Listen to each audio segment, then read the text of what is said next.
વેલજીભાઈ ભુડિયા કચ્છ માધાપર ભુજથી બોલું છું. આ મારી અત્યારે ડ્રેગન ફ્રૂટની વાડીમાં અત્યારે ઊભો છું. વરસાદને કારણે વરસાદ બહુ જ થયો આ 4-5 દિવસમાં, અને સૌરાષ્ટ્ર ગુજરાતમાં જ્યાં વરસાદ નહોતા ત્યાં પણ ભગવાને લહેર કરી. પણ એને સાથે ગુજરાતની ખેતીને અત્યારે પાણીજન્ય જે રોગ લાગુ પડે અને વરસાદ વધુ થવાને કારણે મોલ બધા પીળા પડ્યા.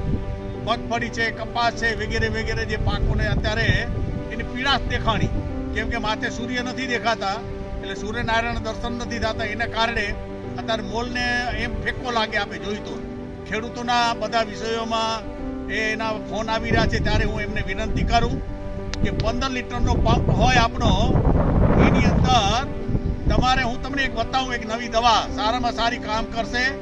એમાં 300 ગ્રામ ડુંગળી આપણે કતરી ગ્રાઇન્ડર કરી, અહીં 300 ગ્રામ ડુંગળી, 300 ગ્રામ ગૌમૂત્ર, 300 ગ્રામ ખાટી છાશ તાંબાના વાસણવાળી, અને 300 ગ્રામ તમારે એની અંદર ગોબર નાખી દેવાનું, અને એક દોથો એટલે લગભગ 100 ગ્રામ જેટલું તમારે એની અંદર છાણાની રાખ નાખી દેવાની. આ એક પંપનો માપ છે, અને 4 ચમચી લીંબુના ફૂલ નાખશો તો બહુ સારું થશે. અને સ્પ્રે કરતા જાઓ તમે, અને કોઈ બી પાકને થળિયા સુધી પહોંચી જાય એવી કોશિશ કરો, એટલે એને મૂંડો પણ રોકાશે. આપણો જે મગફળીમાં મૂંડો આવે કપાસમાં નહીં, કપાસ અટાણે વરસાદને કારણે રેચ લાગી ગયો, રેચ જેને ફૂગ કહી આપે, નીચે કારો થઈને કપાસ ઘણા સુકાણા છે, એને બચાવવાની આપણે કોશિશ કરીએ. અને ગાય આધારિત એની કૃષિ છે, એને ઘણા બધા બચ્યા છે, પણ રસાયણનું ઘણું આડઅસર વધારે છે.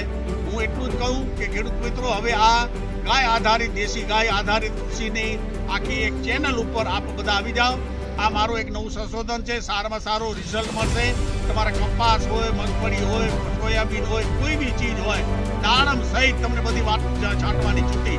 આ એક પંપનું માપ છે, અને ખેડૂતો આજે તમારા હાથમાં છે બાજી, એ બાજી તમે સંભાળી લો, અને ખેતીને કેવી રીતે બચાવી, આપણે નુકસાન ન થાય, ઓછું નુકસાન થાય એનો પ્રયત્ન કરી. જય સિયારામ. વેલજીભાઈ ભુડિયા, માધાપર. મારા નંબર 94 26 99 11 12. બપોર બાદ 3 થી 6 તમે ફોન કરી શકો છો. જય સિયારામ.